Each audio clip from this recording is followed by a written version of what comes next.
So guess who's finally into Twisted Wonderland? It has taken over my life and my money. If it wasn't already obvious, not much of a gamer, more of a crafter, so I don't play a lot of video games. But oh my god, I love it. I spend literally all my free time playing the game. This black wig used to be my Irma wig from it was the 2012 Teenage Mutant Ninja Turtle cosplay. Let's get started on this wig. Pause for a second. Since filming this video and attempting to edit it many months later, this was done like a month before SakuraCon. This video is all over the place because I was rushing, doing other stuff for the con in life, and as I was editing this video, I could not stand the sound of my voice because I was so unsure of everything I was doing. So that's why if in the video I look like I'm talking to the camera is because I am, but I got rid of the audio because I could not stand hearing me talk. So we're gonna attempt to do a voiceover and hopefully I remember what the hell I did and I can sort of accurately tell you what I'm doing. So the first thing I did with this wig is I had to completely wash it because it is quite old and it had that spray hair color in there.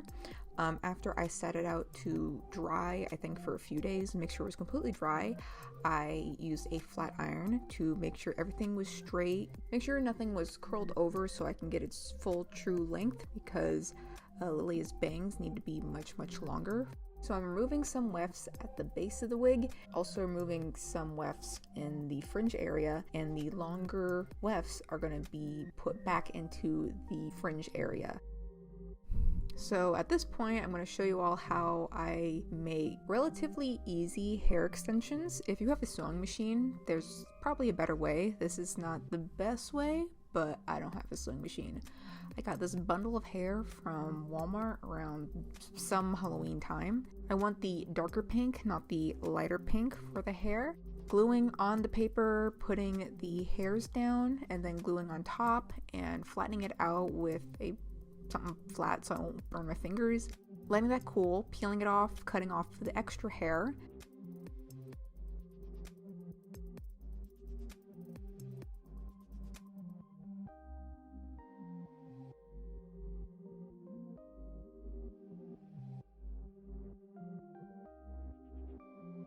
And that's when I get the flat iron out and flatten out the hot glue more. You just want to tap it. You don't want to hold the flat iron on the hot glue for very long. And that's how I make it less bulky.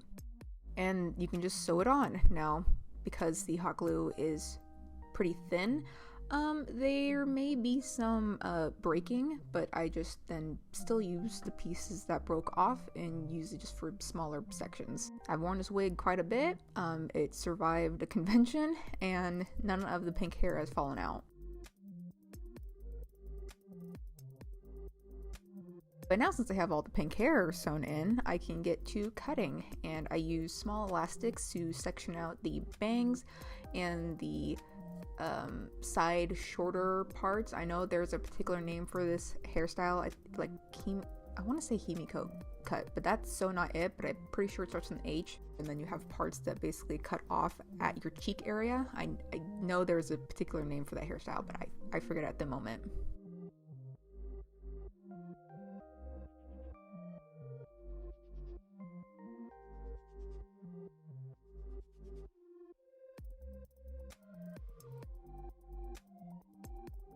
For the majority of the cutting for the bangs and everything, I actually had to put it on my head because the wig heads that I have are slightly smaller than my actual head, and I could accidentally cut too much off. So that's when you get to see my beautiful naked face, and flat ironing and cutting and getting hair all over my face.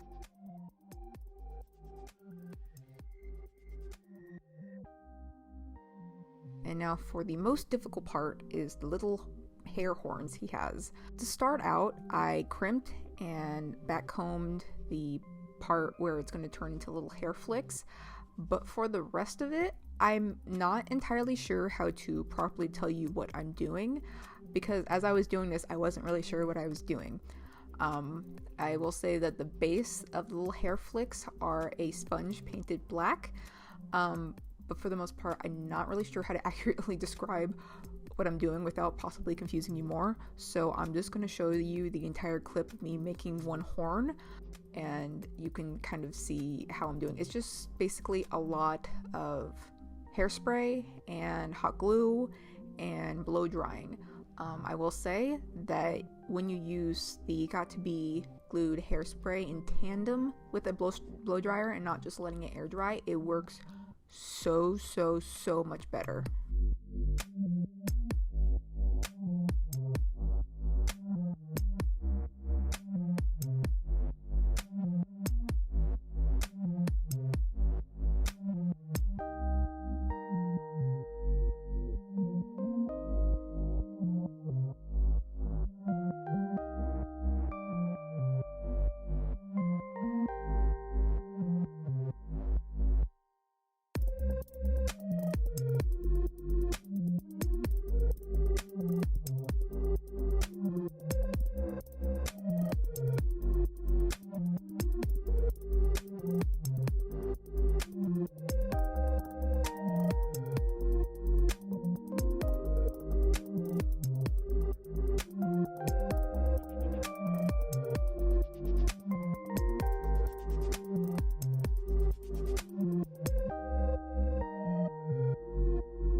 Over a month since I actually finished this wig, and I just finally put on this cosplay. I don't know why I did, because it's hot as balls out.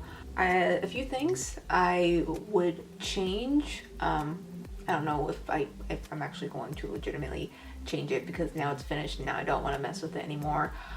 There are a few pictures of him where it seems like he has this, you know, initial little flicks up, and there are some pictures where it looked like he had like two that was more prominent, and so which is why I have two on here. I think it made him too big. It's usually just kind of the one flick, so he has extra little flicks in his hair.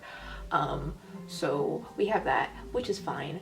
I feel like I added too much pink in the bangs. There's just very large kind of streak in the middle of my hair, and it is a little long. I will eventually cut it. That's the one thing I will change in the future.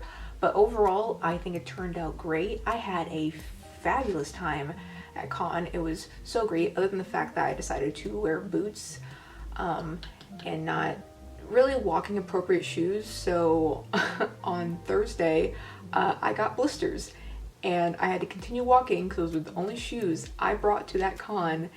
And so all convention, I was walking around just blisters in my feet. If anybody at the convention saw me, talked to me, what have you, and you saw me limping around, I was nursing blisters.